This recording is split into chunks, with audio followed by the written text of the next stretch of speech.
एक समय की बात है जब एक घर में संजय और उसकी पत्नी सविता रहते थे। संजय की अपनी दुकान थी जिससे वो अपना घर चलाता था। उनकी शादी को करीब 2 साल हो गए थे और 2 साल बाद सविता पेट से होती है। धीरे धीरे 9 महीने कैसे निकल जाते हैं पता ही नहीं चलता। एक रात सविता की हालत खराब हो जाती है। संजय उसे जल्दी से हॉस्पिटल लेकर जाता है।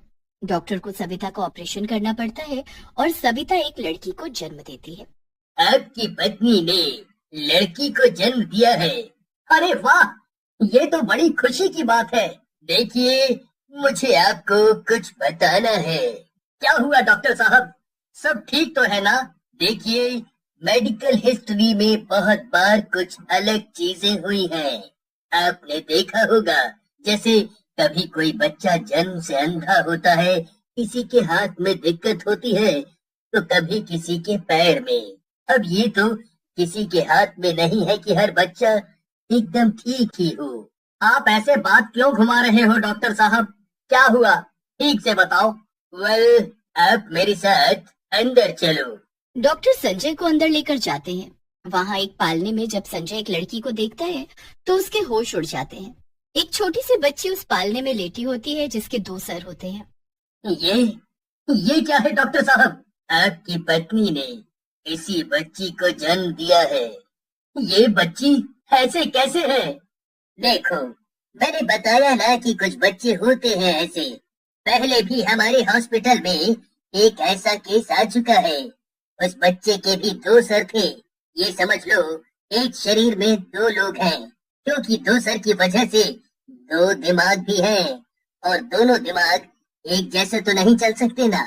या फिर ये बोल सकते हैं कि ये 2 लड़कियां हैं, पर इन दोनों को एक ही शरीर का इस्तेमाल करना है। संजय तो अपना सर ही पकड़ लेता है कि आखिर ये सब क्या हो रहा है। वो इस बात को बड़ी मुश्किल से समझ पाता है, और जब इसके बारे में सविता को पता चलता है तो वो तो समझने को तैयार ही नहीं होती।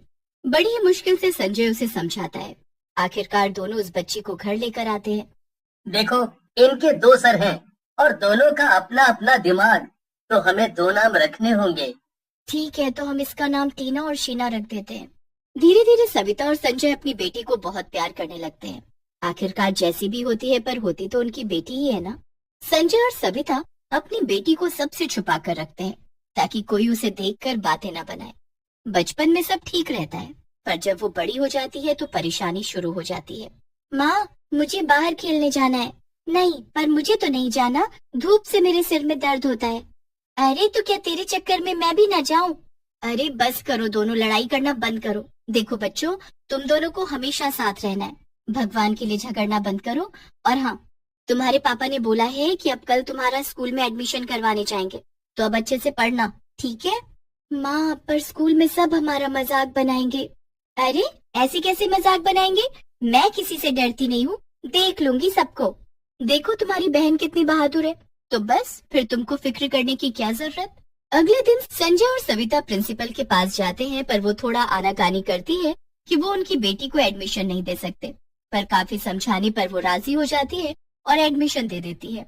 अब अगले दिन सविता अच्छे से अपनी बेटी को तैयार करके स्कूल भेजती है। टीना बड़ी खुश होती है, पर शीना को बड़ा अजीब लग रहा होता है। वो जब क्लास में जाकर बैठती है तो सब बच्चे उनका मजाक उड़ाते हैं और उन पर हंसते हैं। शीना बेचारी रोने लगती है, पर ये देख टीना बच्चों से लड़ने लगती है। तभी टीचर अंदर आती है। कैसा शोर मचा रखा है तुम सबने? मैडम, ये 2 सर वाली लड़की ने लड़ाई शुरू की है। हे भगवान, ये कैसी अजीब सी लड़की है। प्रिंसिपल ने इसको एडमिशन कैसे दे दिया? क्यों मैडम, हमको पढ़ने का हक नहीं है क्या? हम इंसान नहीं है क्या? ये लड़की कितनी बदतमीज है। ऐसे बच्चे मेरी क्लास में कहाँ से आ गए? इसे देखकर तो दूसरे बच्चे भी पढ़ नहीं पाएंगे। टीचर सब बच्चों को अच्छे से पढ़ाती, पर बस 2 सर वाले स्टूडेंट पर ही ध्यान नहीं देती थी। धीरे धीरे सब बच्चे बस 2 सर वाली स्टूडेंट के दोस्त बन जाते हैं, पर टीचर को अलग ही चिढ़ रहती है उनसे। वो रोज उनको कुछ न कुछ बोल देती थी। फिर एक दिन जब क्लास में टीचर बच्चों से सवाल कर रही होती है, तो वो सबसे मुश्किल सवाल टीना से पूछती है। टीना पढ़ाई में उतनी अच्छी नहीं होती और उसका गलत जवाब दे देती है। टीचर को अच्छा मौका मिल जाता है और वो सोचती है कि अब मैं इसे क्या सजा दूं। वो देखती है कि बाहर बड़ी कड़क धूप है, तो वो उसे धूप में खड़ा। शीना को धूप से दिक्कत होती है, उसे चक्कर आने लगते हैं। क्या हुआ शीना, तुम ठीक तो हो ना? वो मुझे तेज धूप से सर दर्द और चक्कर आते हैं ना। मेरी वजह से तुमको भी धूप में खड़ा होना पड़ रहा है। ये टीचर कितनी बुरी है ना, तुम इतना मत सोचो। धीरे धीरे शीना की दिक्कत बढ़ने लगती है, वो बेहोशी हो जाती है। फिर उनके पापा को फोन किया जाता है और वो उन्हें हॉस्पिटल लेकर जाते हैं। डॉक्टर कुछ टेस्ट करते हैं और फिर संजय को बताते हैं। बड़े दुख के साथ मुझे ये बताना पड़ रहा है कि शीना मर चुकी है, और जैसे कि ये 2 लड़कियां और एक शरीर है, तो अब टीना भी ज्यादा देर जिंदा नहीं रह पाएगी। क्या? नहीं, ये नहीं हो सकता। कुछ ही देर में शीना टीना मर जाती है। इस बात से उनके माता पिता सदमे में चले जाते हैं और बस रोते रहते हैं। टीचर को जब ये बात पता चलती है तो वो बड़ी खुश होती है, पर उसे इस बात का जरा भी अंदाजा नहीं होता कि उसकी खुशी परेशानियों में बदलने वाली है। बस 2 सर वाली स्टूडेंट मरने के बाद बस 2 सर वाली चुड़ैल स्टूडेंट में बदल जाती है और वो अपनी मौत का बदला लेने सीधा स्कूल पहुंच जाती है। इस टीचर की वजह से आज हम इस दुनिया में नहीं रहे। पता नहीं इसे हमसे क्या तकलीफ थी जो हमारे साथ इतना बुरा किया। हाँ, आज तो पढ़ाने में अलग ही सुकून मिलेगा। वो 2 मुंह वाली लड़की की शक्ल नहीं देखनी पड़ेगी। मजा ही आ गया जो भगवान ने उनको अपने पास बुला लिया। देखो तो जरा हमारे मरने की कैसी खुशी मना रही है। इसे तो जरा भी शर्म नहीं आ रही अपने किए पर। इसे तो अब हम बताएंगे। हाँ टीना, इसे छोड़ना मत। टीचर बड़ी खुश होकर क्लास में बच्चों को पढ़ा रही होती है। 2 सर वाली चुड़ैल स्टूडेंट वहीं खड़ी टीचर को ध्यान से देखती रहती है। क्या किया जाए इसके साथ? जो तुम्हारा मन है वो कर दो तुम, मजा आएगा। ये लो चॉक पाउडर और दिखा दो अपना कमाल। बस फिर टीना चॉक पाउडर हाथ में लेकर उस टीचर के मुंह पर उड़ा देती है। टीचर की आंख में सारा चॉक पाउडर चला जाता है और उसकी शक्ल एकदम बंदर जैसी हो जाती है। सारे बच्चे उस पर हंसने लगते हैं।